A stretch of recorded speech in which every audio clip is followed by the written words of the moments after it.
अस्सलाम वालेकुम दोस्तों, मेरा नाम कदस भट्ट। इस वीडियो में आपके साथ मैं क्रिप्टो मार्केट की ताज़ा तरीन अपडेट्स, न्यूज़ और कुछ क्रिप्टो करेंसीज के प्राइस एनालिसिस करता हूं।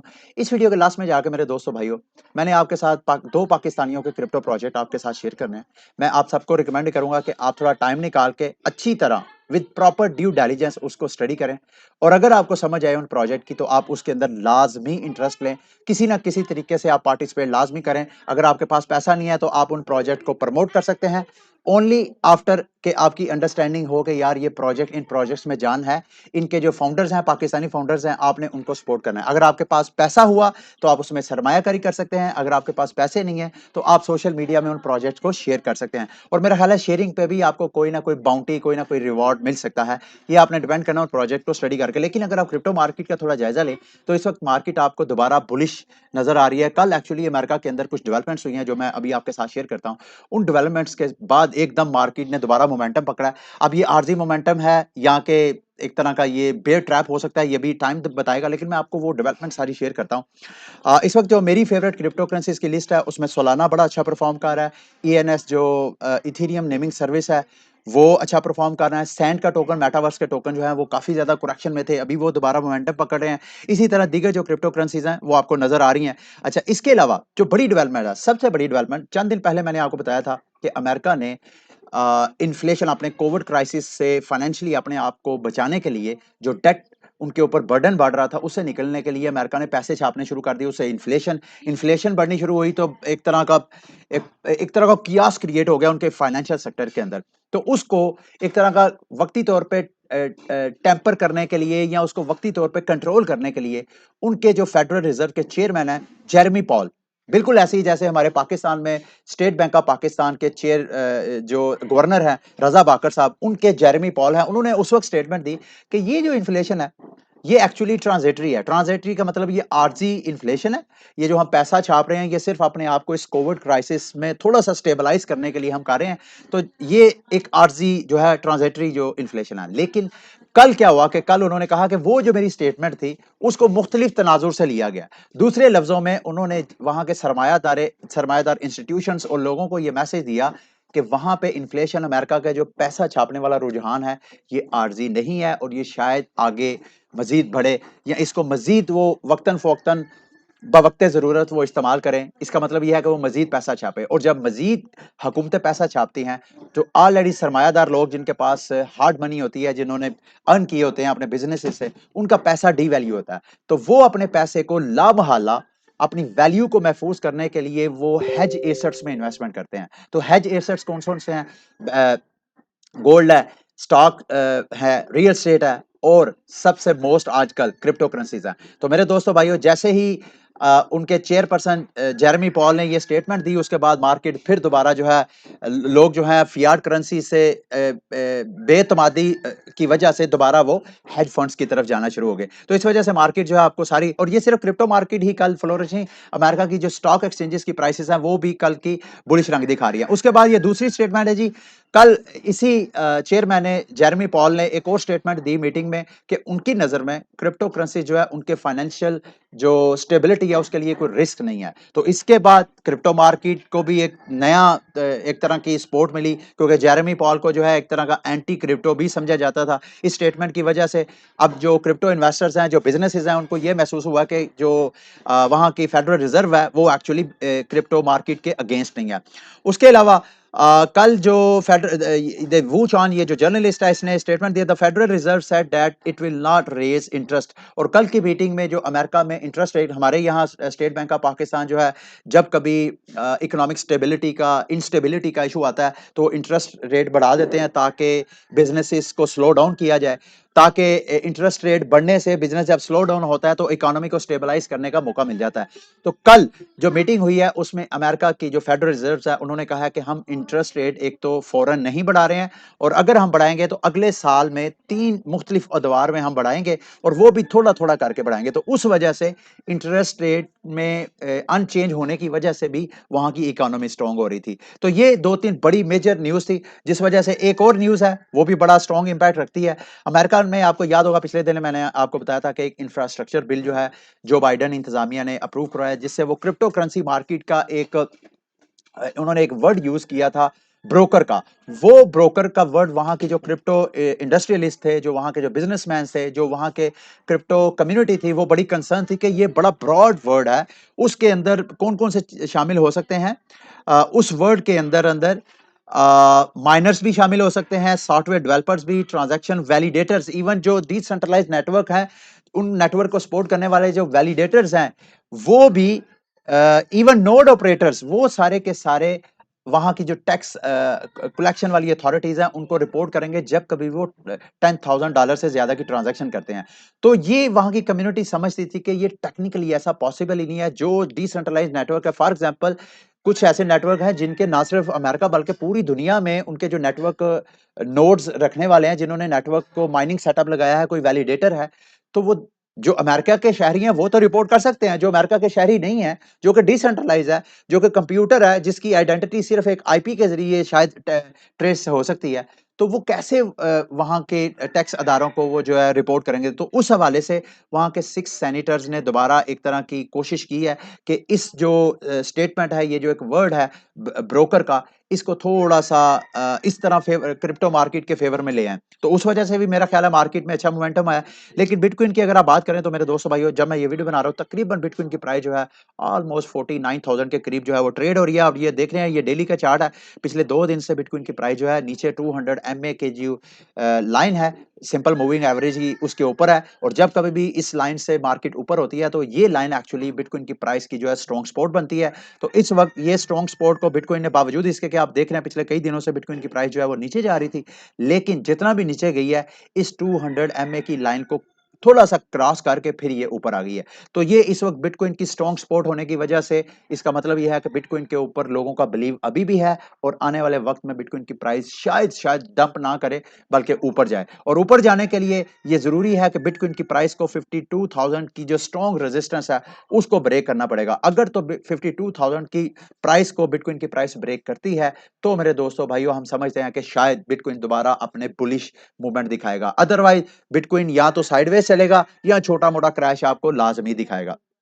अच्छा, उसके बाद एक और न्यूज़ है जी, ये सिबा बैंक है। इस बैंक ने for the first time in in the history, financial history जो है रवायती, इसने फॉर द फर्स्ट टाइम उनके जो कस्टमर्स हैं, जिनके पास गोल्ड है, उनको कहा है कि आपको गोल्ड के बदले हम इथेरियम के ऊपर एक टोकन लॉन्च करके देंगे। फॉर एग्जांपल, मेरे पास 10 तोला सोना पड़ा हुआ है स्टेट बैंक में, और स्टेट बैंक आप कहता है जी, आपके पास जितने फिजिकल रिजर्व्स आपने हमारे पास गोल्ड की सूरत में रखवाया है, उसके बदले हम आपको टोकन्स देते हैं, ताकि आप उनको एट एनी टाइम यूज़ कर सकें। तो ये एक बहुत बड़ा, मैं समझता हूँ, डेवलपमेंट है। ये एक ट्रांजिशन है कि जो रवायती बैंकिंग सेक्टर है, वो अपने सर्वाइवल, पिछले कई वीडियो में मैं आपको बताता आ रहा हूँ कि रवायती बैंकिंग सिस्टम ने अगर सर्वाइव करना है तो उनको जो ब्लॉकचेन सिस्टम है, उसमें कोई ना कोई, किसी ना किसी अंदाज से लाजमी पार्टिसिपेट करना पड़ेगा। तो ये एक तरह की इन्होंने हिस्ट्री में अपना, जैसे एल सल्वाडोर ने बिटकॉइन को लीगल टेंडर करार दिया, और वो हमारी वर्ल्ड हिस्ट्री में रिकॉर्ड किया जाएगा, इसी तरह इस बैंक ने पार्टिसिपेट किया फॉर द फर्स्ट टाइम। इन्होंने अपने कस्टमर जिन्होंने गोल्ड एज अ रिजर्व रखवाए हुए हैं बैंक्स में, उनको ये डिजिटल टोकन इशू करेंगे। आगे आते हैं जी, ये बिटकॉइन की माइनिंग डिफिकल्टी, मेरे दोस्तों भाइयों, इस वक्त जब मैं वीडियो रिकॉर्ड कर रहा हूं, तो अपने लास्ट ऑल टाइम हाई को टच कर रही है। और इसका मतलब ये है कि बिटकॉइन की डिफिकल्टी बढ़ने का मतलब ये है कि जो माइनिंग है बिटकॉइन की, वो आम छोटे मोटे इंडिविजुअल से निकल के वो कारपोरेशंस के हाथ हो जाएगी, बिग बिग पूल्स के पास जाएगी इस वक्त। क्योंकि जितनी ज़्यादा बिटकॉइन की माइनिंग डिफ़िकल्ट होती जाती है, उतना ज़्यादा माइनिंग करना जो है एक्सपेंसिव होता जाता है। तो उसके लिए माइनिंग से प्रॉफ़िट निकालने के लिए आपको महँगे-महँगे एसिक्स, ब महँगे-महँगे हार्डवेयर सेटअप लगाने पड़ते हैं। तो वो कोई छोटे-मोटे इंस्टीट्यूशन जिनके पास कुछ लाख डॉलर होते हैं, उनके लिए इन्वेस्टमेंट माइनिंग में करना जो है वो जो है मुश्किल हो जाता है। तो फिर बड़े-बड़े इंस्टीट्यूशंस, पब्लिक हैं या प्राइवेट सेक्टर के हैं, जिनके पास मिलियन ऑफ डॉलर का सरमाया है, वही फिर बड़े-बड़े माइनिंग फैसिलिटी सेटअप लगा के माइनिंग करते हैं। इसका नुकसान मेरे दोस्तों भाइयों ये है कि जब कभी कॉर्पोरेट के हाथ में चले जाती है ये माइनिंग, मेरी नज़र में वो ज़्यादा से ज़्यादा सेंट्रलाइज़ हो जाती है। जितना बिटकॉइन की माइनिंग या किसी भी क्रिप्टो करेंसी की माइनिंग जो है, वो छोटे-छोटे इंडिविजुअल, छोटे-छोटे लोगों के हाथ में रहेगी, उतनी ज़्यादा वो डिसेंट्रलाइज़ होगी। तो ये भी एक तरह का, मैं समझता हूँ कि ये कंसर्न होना चाहिए क्रिप्टो कम्युनिटी के हवाले से। अच्छा, अब एक और चीज़ मैंने बड़ी इंटरेस्टिंग आपके साथ शेयर करनी थी। जैसे ही जेरेमी पावल की एक और स्टेटमेंट थी कि स्टेबल कॉइन एक्चुअली जो अमेरिका की जो यूएस डॉलर है उसके लिए कोई बहुत बड़ा थ्रेट नहीं है। तो जैसे ही ये न्यूज़ फ्लोट की उसके फ़ौरन बाद और इस तरह की जो 2-4 डेवलपमेंट जो मैंने आपको स्टार्ट में शेयर किया अमेरिका की तरफ से हुई, टेथर ने जो है $1 बिलियन प्रिंट कर दिया। हमारे यहाँ हुकूमत पाकिस्तान ने अगर $1 बिलियन लेना हो आईएमएफ से तो कभी हमारे वज़ीर ख़ज़ाना साहब शौकत तरीन साहब अमेरिका जाते हैं, महीनों-महीनों मीटिंग्स होती हैं और वो मीटिंग्स बिलियन डॉलर की नहीं, कुछ मिलियन डॉलर 400-500 मिलियन आईएमएफ से लेना हो तो इतनी मीटिंग्स होती हैं। और ये टेथर साहब टेथर की कंपनी ऐसी है जब दिल करता है, कल ये 6 घंटे 8 घंटे पहले की ये खबर है, टेथर ने $1 बिलियन के अगेंस्ट अपने यूएसडी टोकन प्रिंट करके मिंट करके वो मार्केट में दोबारा फेंके हैं। ये सिर्फ कल की बात नहीं है, ये 4-5 दिन पहले भी मैं एक और आपको दिखाता हूँ इनका डाटा, ये देखें। 8 तारीख को भी इन्होंने $1 बिलियन प्रिंट किया था। ये 2, 4, 5 दिन पीछे जाते जाएँ आपको फिर ये 1 बिलियन तो जब दिल करता है टेथर $1 बिलियन प्रिंट करता है, मार्केट में फेंक देता है। खुदारा ये आपको बताने का मकसद ये है कि आपने अगर अपने फंड्स को सेव रखना है, तो आप ख़ुसूसन ये टेथर यूएसडीटी में अपने फंड्स को आपने लॉन्ग टर्म होल्ड नहीं करना। आपकी मुझे मालूम है मजबूरी है यूएसडीटी में रखना अगर आपने ट्रेडिंग करनी है। सिर्फ ट्रेडिंग करने के लिए आप अपने फंड्स को यूएसडीटी में कन्वर्ट करें। अदरवाइज आपके पास और बहुत सी चॉइसेस हैं। सबसे फेवरेट मैं आपको टेरा लूना का जो यूएसटी है स्टेबल कॉइन उसमें आपको रिकमेंड करूंगा। अगर आपने वो नहीं करना तो बीयूएसडी ले ले, यूएसडीसी ले ले। वो फिर भी कदरे बेहतर हैं, वो कदरे रेगुलेटेड हैं बनिस्बत टेथर यूएसडीटी के। अच्छा जी, लास्ट में जो 2 प्रोजेक्ट मैंने आपको कहा था मैं पाकिस्तानियों के शेयर करूँगा। ये एक मॉन्स्टर क्लैन ये मेरे चैनल के ऊपर ऊपर अगर आप जाएँगे इल्मे आलम मॉन्स्टर लिखेंगे तो आपको 2-3 वीडियो मिल जाएँगी इस हवाले से। आपने अगर इन प्रोजेक्ट को मैंने जो वैसे तो वो पेड रिव्यू थे, लेकिन मैंने खुद भी इसमें इन्वेस्टमेंट किया, मैं आपके साथ शेयर करता हूँ। ये पाकिस्तानी है मॉन्स्टर क्लैन की, ये मैं वेबसाइट आपको खोल के दिखाता हूँ। शाज़ेब अली को-फाउंडर हैं, सीईओ हैं इस मॉन्स्टर क्लैन के। मुझे नहीं ये पता पाकिस्तान में रहते हैं, यूके में रहते हैं या अमेरिका में रहते हैं, ये उनका प्रोजेक्ट है। इसी तरह उमर सत्तार है, अहमद खान है, एम सिद्दीक है। मोस्टली इनमें जो नाम मुझे मुस्लिम नाम नज़र आ रहे हैं और मैं ये उम्मीद कर रहा हूँ कि ये पाकिस्तानी हैं। जब मेरे इनके जो एजेंट की मेरे साथ टेलीग्राम पे बातचीत हुई थी तो उन्होंने मुझे कहा कि ये जो टीम है पाकिस्तानियों की टीम है। तो मैं आपको रिकमेंड करूँगा इनके प्रोजेक्ट को स्टडी करें। कल इन्होंने एक डेवलपमेंट दी है। इस 25 दिसंबर को अपनी गेम की थोड़ी बहुत डेवलपमेंट कर रहे हैं और इसके अलावा 1 जनवरी 2022 को इनकी गेम जो है वो मेरा ख़्याल है बाकायदा स्टार्ट होगी।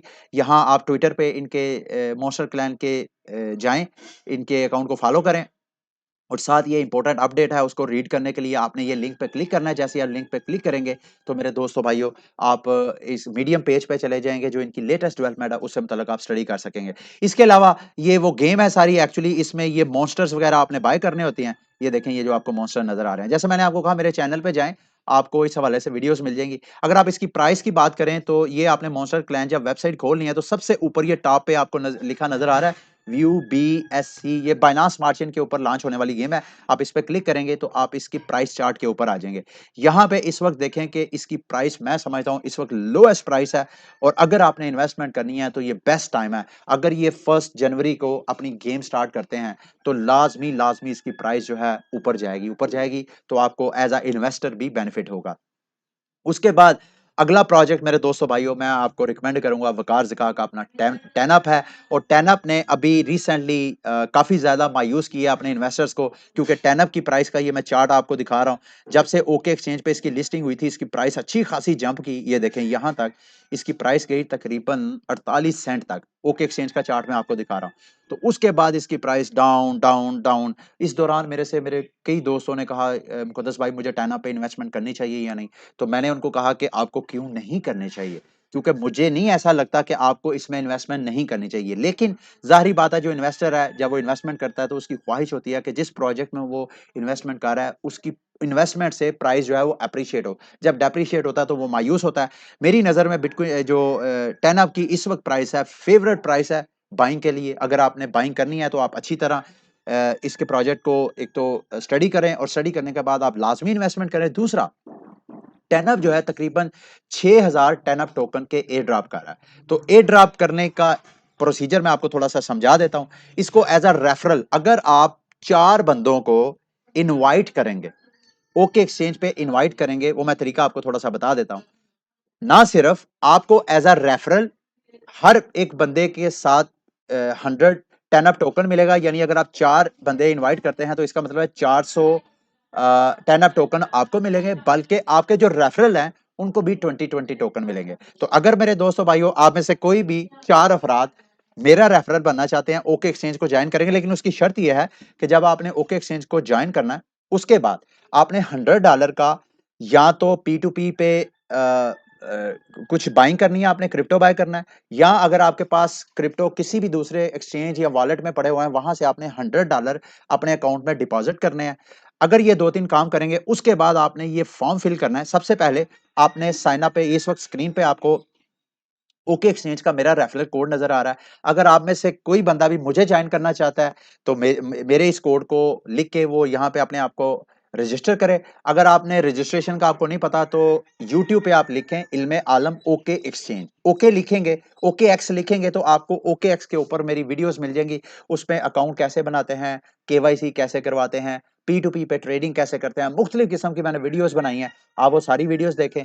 और आपने ये ट्विटर का नीचे आपको नजर आ रहा है, ट्विटर पे मुझे अपना मैसेज करें कि सर ये मेरा नाम है। आपने 2 चीजें मुझे प्रोवाइड करनी है, मुझे प्रोवाइड करेंगे तो यहाँ पे जाके इस फॉर्म में मैं फिल करूंगा तो आपको 20 10 अप टोकन मिलेंगे और साथ मुझे भी आपकी वजह से मिलेंगे। आपने मुझे तो अपना एक आपने अपना मुझे नाम बताना है, नेम ऑफ योर रेफरल। एक तो आपने मुझे ट्विटर पे अपना नाम बताना है जो ओके एक्सचेंज पे आपने रखना है, और दूसरा आपने ईमेल आईडी अपना बताना है, और साथ आपने अपना फोन नंबर बताना है जो आपने ओके एक्सचेंज में रखना है।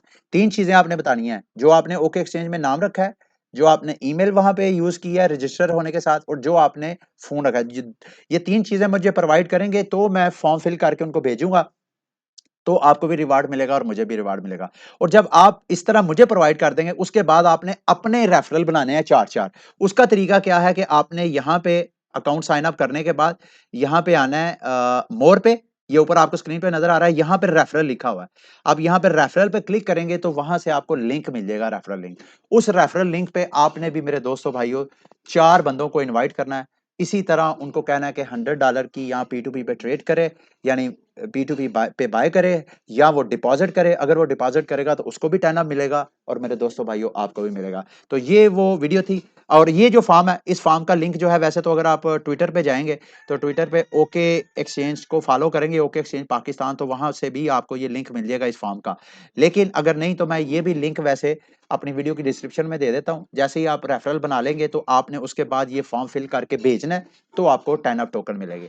तो ये थी आज की वीडियो। उम्मीद करता हूँ कि आज की वीडियो भी इंफॉर्मेटिव रही होगी। अगली वीडियो तक के लिए मुझे इजाजत। अल्लाह हाफिज।